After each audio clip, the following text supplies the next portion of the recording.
math. That's all the math you need for computer science. This is episode 3 of volume 1, and in this lesson we're going to build upon the notion of sets that we talked about in episode 2 to define a new kind of mathematical construct called a relation.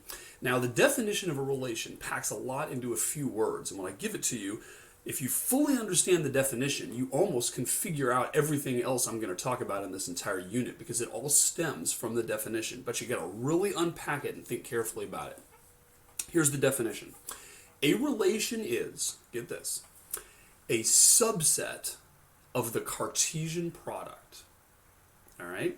A relation between sets A and B, say, is a subset of A cross B, a subset of the Cartesian product between A and B. So let's unpack that and try to remember what all this stuff means. So you will recall that if I have two sets, we'll call them A and B. And I'll just put some elements in here just for fun. You will recall that A cross B is this funny thing. It does not consist of numbers in this case. It consists of ordered pairs of numbers. And you'll recall that the Cartesian product has a set of ordered pairs. Each ordered pair is a combination from one of the elements from the left-hand side and one of the elements from the right-hand side. So in this case, I have 1, 3. I have 1, 5. I have 4, 3. And I have 4, 5. Those are the four ordered pairs in the Cartesian product A cross B. Now, a relation is, as I said, a subset of the Cartesian product.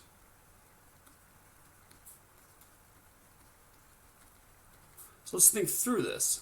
What are some subsets of the Cartesian product? Well, one of them is 1, 3, and 4, 5.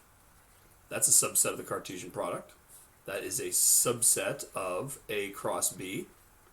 And we could define this as a relation. We could say, let's call this relation R1. Let's find another relation here. Let's find one called R2. R2, where are you? Let's say that's 1, 5, 4, 3, and 4, 5. That is another subset of the Cartesian product. What's another one? Let's make an R3.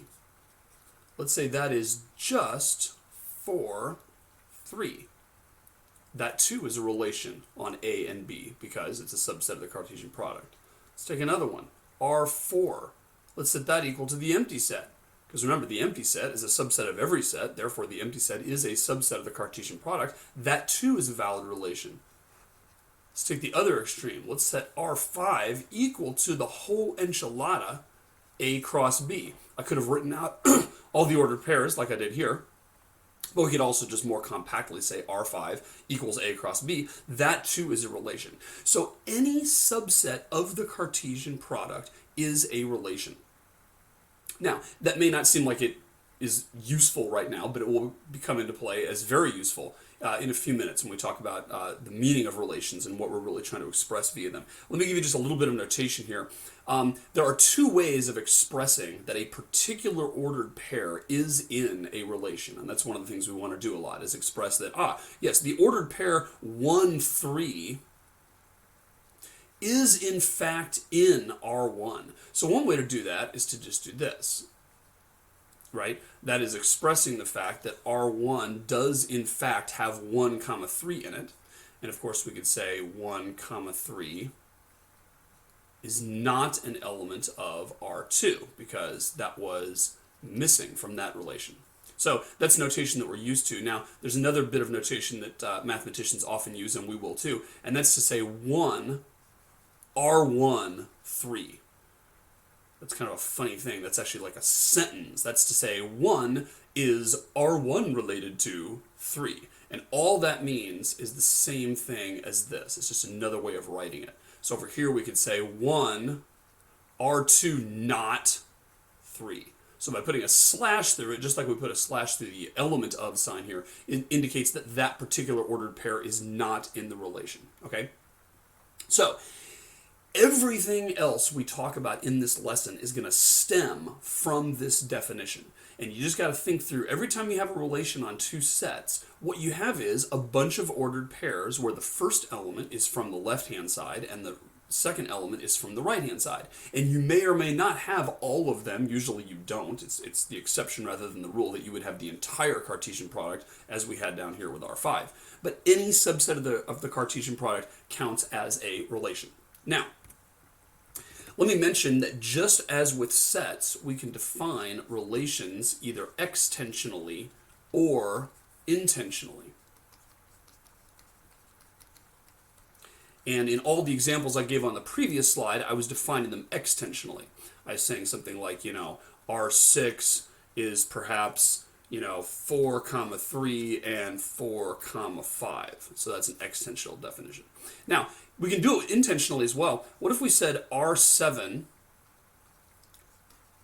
is the set of ordered pairs such that the left-hand side is greater than the right-hand side?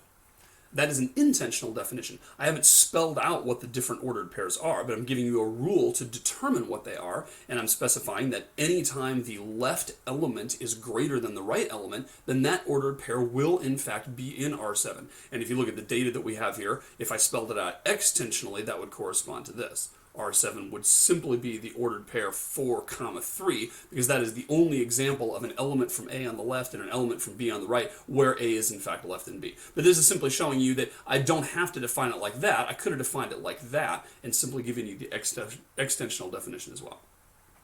All right, now an interesting thing to think about is how many different relations there can be between two sets. So suppose we have our sets A and B that we just defined. We have 1, 4, and 3, 5 as our two relations. As our two sets. What are the different possible relations we could have? How many are there? And if you think that through, it comes down to the same sort of pattern that I alluded to at some point in episode 2. And this is a pattern that comes up a lot in discrete math, so make sure you kind of get this pattern. We have a bunch of ordered pairs, each of which could be or could not be included in a particular relation. So if I want to build a relation on A cross B, basically I take every one of the ordered pairs, an element from A and an element from B, and I either include it or I exclude it. And what that boils down to is I have two choices for each ordered pair. I can either include or not include the pair 1 comma 4. I can either include or not include the pair 1 comma 3, 1 comma 5. I'm forgetting what the elements are. But the bottom line is that for every single pair of those elements, I can either include it or exclude it. And what that means is that I have two choices for the first one, and then independently of whether or not I choose to include that ordered pair, I can either include or exclude the second one. And then regardless of what I choose for that ordered pair, I can either include or exclude the third one. And regardless of what I choose for that ordered pair, I can either include or exclude the fourth one. And what that boils down to is 16 different relations for those. And that's because 2 times 2 times 2 times 2 is 16. Seems like a lot, but it really turns out to be true. Here's what the general formula is. Suppose I have A and B as my two sets. Now, what is the cardinality of A cross B? We learned last time that that is the cardinality of A times the cardinality of B, right? And in our example before, A had two things in it, I forget what they are. B had two other things in it, I forget what they are. But those two elements each had two sets. Therefore, the Cartesian product, A cross B, had 4 ordered pairs in it.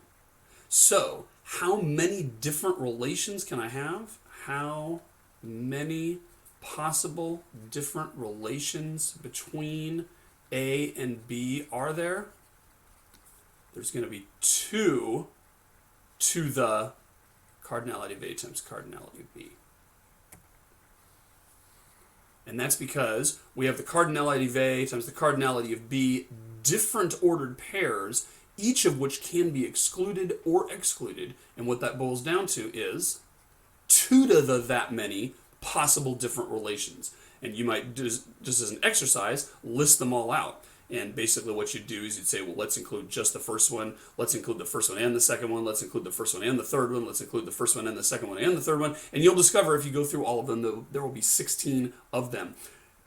One of them is the empty set, one of them is the entire Cartesian product, all the rest come into something in between. Okay, a couple more little definitions here, and then we'll go to the next segment and do some examples. But here's some just kind of weird terms. So here's one. There's something called an endo relation. That's a really nerdy sounding term. But an endo relation simply means a relation where both the left-hand side and the right-hand side are the same set. Okay, so it's a relation from a set onto itself. So if I have A is 1, 4, then I could have an endo relation, let's call it R8, I think we're up to. We could say that is a subset of the Cartesian product A cross A. So maybe we could say that R8 has in it the ordered pair 1, 1, and the ordered pair 1, 4, and the ordered pair 4, 1, right? That is a subset of A cross A. And I can make another relation, maybe I call it R9, that's also going to be defined on A cross A, and maybe that one's the empty set. I can always have that one, right? Maybe I have R10, and that's going to be the ordered pair, or excuse me, the relation 4, 4, and 4, 1, right? These are all examples of endo relations, and that's just a nutty name for any relation where the left-hand set and the right-hand set are actually the same set. All right. And the last thing for this segment is that just like with sets, we can have infinite or finite relations. So the ones we've looked at before have been finite. Again, finite just means it has a finite number of ordered pairs in it. So when I said, that R10 was equal to 4, 4, and 4, 1, or whatever I said, that was obviously a finite relation because there's a finite number of ordered pairs in it. Now, you might say, how could we have an infinite relation because we can't possibly list them all? Well, sure, but it's the same thing with sets, right? You can't list all of the elements of an infinite set either. That doesn't mean there can't be infinite sets. And here's something we could say. Let me give you an example of an infinite relation here. Let's make a relation, and I'm going to define it intentionally, as you have to with infinite ones, right? You can't possibly list an infinite relation extensionally any more than you could list an infinite set extensionally, because we don't have infinite paper and infinite time, right? So I'm going to define a relation. Now I could call it R11, but instead I'm going to call it, and this is what we're often going to do, we're going to give it a name. I'm going to call it greater than, and I'm going to use camel case here. I'm going to capitalize the T and capitalize the G. I often do that just so I can kind of have it all as one word with no spaces, and yet it's a little bit legible because I've actually capitalized each succeeding word. I'm going to call it greater than, and I'm going to say, just like we said before with that intentional set, that it is the set of all elements where the first element is greater than the second element. But you know what? Instead of making this on A cross B, I'm going to make this a subset of Z cross Z. What do you think of them apples? Remember that Z here is another way of writing the set of all integers. So clearly Z is an infinite set, and Z here is an infinite set. So we've got an infinite set cross an infinite set, which obviously gives us an infinite Cartesian product. And we have got a subset of that, which is also infinite. And what is the extension of that? Well, I can't begin to write it. But if I want to say what R11, or maybe we want to call it greater than, if I wanted to partially give the extension here, I would say that somewhere in there, I've got 5 and 2. That's an ordered pair in greater than, because 5 is an integer which is greater than 2. Also somewhere in here, I have 3 and negative 2, because 3 is clearly a number that's greater than negative 2. Also somewhere in here, I have 114,369,215, comma 409. That is an element in this relation, because 114 million blah blah blah is clearly bigger than 409, right? And there's infinitely many ones that I could write. But the only purpose of giving this example is to show that a relation can certainly be infinite. You're going to have to define it intentionally if it's infinite, because there's no way to actually list all the explicit pairs. But there's certainly nothing wrong with having a relation which has infinitely many members.